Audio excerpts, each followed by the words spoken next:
धरती पर लोग धूमधाम से होली मना रहे थे, एक दूसरे को रंगीन गुलाल से रंग रहे थे। ऐसा लग रहा था कि इंसानों में आज कोई भेदभाव नहीं है, कोई गरीब अमीर नहीं है, कोई ऊंच नीच नहीं है। सभी खुश थे और स्वर्ग में अपने सिंहासन पर बैठकर भगवान कृष्ण और राधा मैया ये देख रहे थे। वो दोनों भी आज बहुत खुश थे। राधे, तुम्हें याद है हम दोनों कैसे होली मनाते थे? हाँ कान्हा, मुझे सब याद है। तुम होली के दिन मुझे सताने के लिए नंदगांव से बरसाना आते थे और मैं तुम्हें डंडे से मारती थी। राधे, जो भी कहो, तुम बहुत बदमाश थे। अच्छा, मैं बदमाश थी? बदमाशी में तुम्हारा मुकाबला कोई कर सकता था क्या, मेरा नटखट कान्हा? वो भी क्या दिन थे, काश वो सब दिन हम फिर से कर पाते। क्यों नहीं, चलो हम धरती लोक पर वापस चलते हैं और फिर से बचपन को जी कर आते हैं। हाँ राधा, सच मुझे तो बहुत इच्छा हो रही है जाने की। तो फिर चलो हम दोनों किसी गांव में किसी गरीब के घर जन्म लेते हैं। ठीक है, मोहन और सरला मेरे भक्त हैं, मैं सरला के ही कोख से जन्म लूंगा। और मैं पास के गांव में मिताली की कोख में जन्म लूंगी। मिताली और उसका पति बिरजू हर रोज मेरी पूजा करते हैं। ये बोलकर दोनों स्वर्ग से अदृश्य हो गए। उधर धरती लोक पर बेलापुर और हीरापुर को छोड़कर बाकी सारे गांव में होली मनाई जा रही थी। बेलापुर और हीरापुर में लोगों के पास खाने के लिए कुछ नहीं था, खाली पेट वो लोग होली कैसे मनाते? मोहन और सरला बेलापुर में रहते थे। बहुत दिनों से बेलापुर में बारिश नहीं हुई थी, खेतीबाड़ी बंद हो गई थी। हीरापुर का भी कुछ ऐसा ही हाल था। ऊपर से इन दोनों गांव में पिछले 10 साल से किसी को बच्चा नहीं हो रहा था, इसीलिए गांव वाले मन ही मन बहुत परेशान थे। हमारा क्या होगा सरला? ना हमें खाना मिल रहा है और ना ही हमें बच्चा हो रहा है। मुझे लगता है भगवान हमसे खफा हैं। मेरा विश्वास है एक बार गांव में किसी को बस एक बच्चा हो जाए, उसके बाद हम सब के दुख खत्म हो जाएगा। काश ऐसा हो जाए, और नहीं सहा जाता। अगले ही दिन सरला की तबीयत खराब हो गई, उसे उल्टियां होने लगी। उधर हीरापुर में मिताली भी बीमार पड़ गई। मिताली ने अपने पति बिरजू से कहा, सुबह से तबीयत कुछ ठीक नहीं लग रही है, पेट के अंदर जैसे कुछ हिल रहा है। अच्छा रुको, मैं अभी दाई माँ को बुला कर लाता हूँ। दोनों गांव में बस एक ही दाई माँ थी, केतकी। बिरजू केतकी को बुलाकर लाया।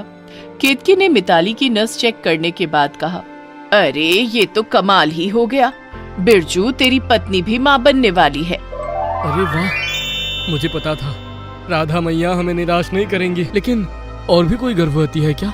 हाँ, पास के गांव में मोहन की पत्नी सरला भी पेट से है, आज सुबह ही देख कर आई हूँ।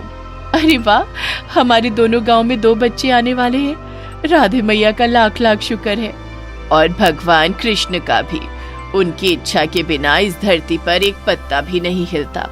ये बात दोनों गांव में आग की तरह फैल गई। गांव वालों के मन में आशाएं जाग उठी।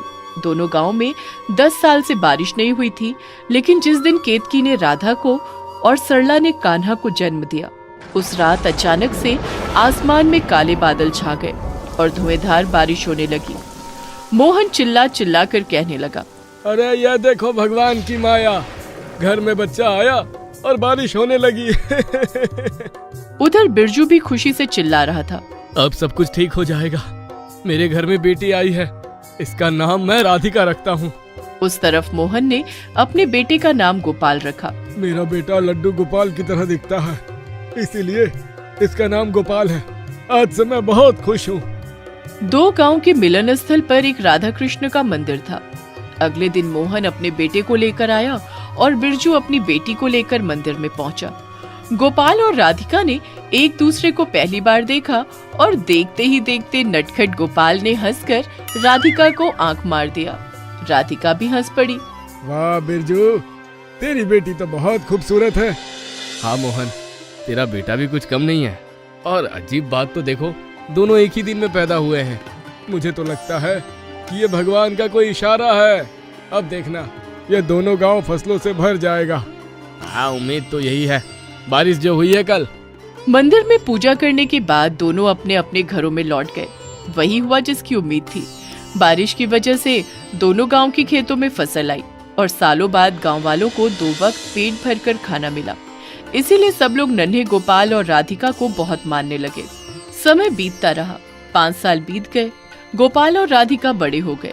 वो दोनों गांव में कहीं भी जाते, गांव के लोग उन्हें आदर के साथ घर बुलाते और खाना खिलाते।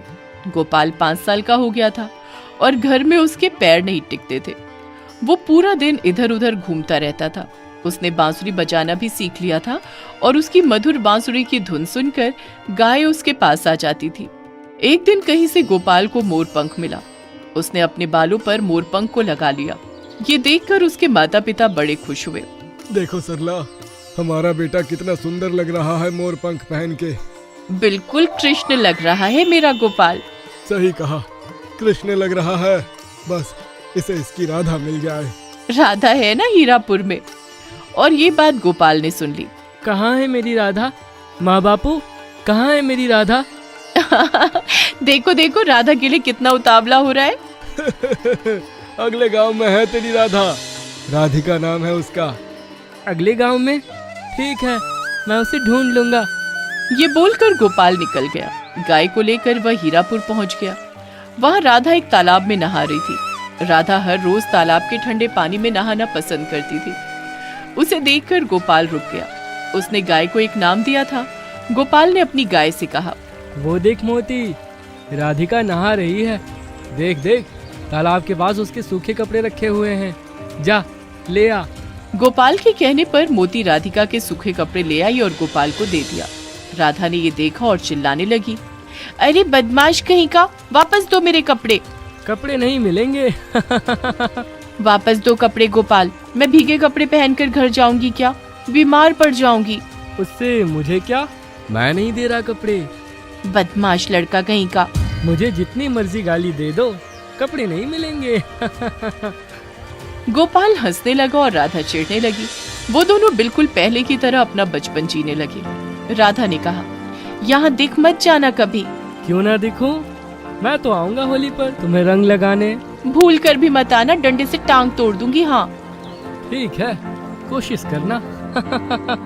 ये बोलकर गोपाल चला गया और जाते वक्त राधिका के कपड़े रख कर गया। राधा मन ही मन मुस्कुराने लगी। अगले दिन होली थी। दोनों गांव के ही लोग होली मनाने में व्यस्त हो गए और राधिका हाथ में डंडा लेकर खड़ी हो गई। उसके माता पिता ने उनसे पूछा, तू यहाँ डंडे लेकर क्या कर रही है बेटी? उसका इंतजार कर रही हूँ माँ। किसका? गोपाल का। वो बदमाश आएगा, मुझे पता है वो आएगा और मैं उसे डंडा मारकर भगाऊंगी। राधिका ये कही रही थी कि तभी वहाँ गोपाल आ गया। उसके हाथ में गुलाल था। राधिका, मैं तुम्हें रंग लगाने के लिए आया हूँ।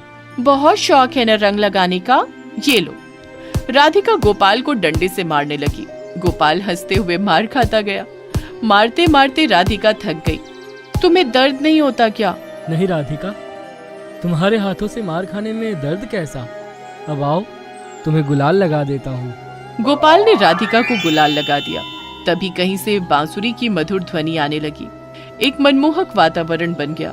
गोपाल के माता पिता भी वहाँ चले आए। केतकी भी चली आई। बांसुरी का सुर इतना मधुर था कि सबकी आंखों में आंसू आ गए। केतकी ने पूछा, मुझे पहले से ही पता था कि तुम दोनों कोई साधारण इंसान नहीं हो।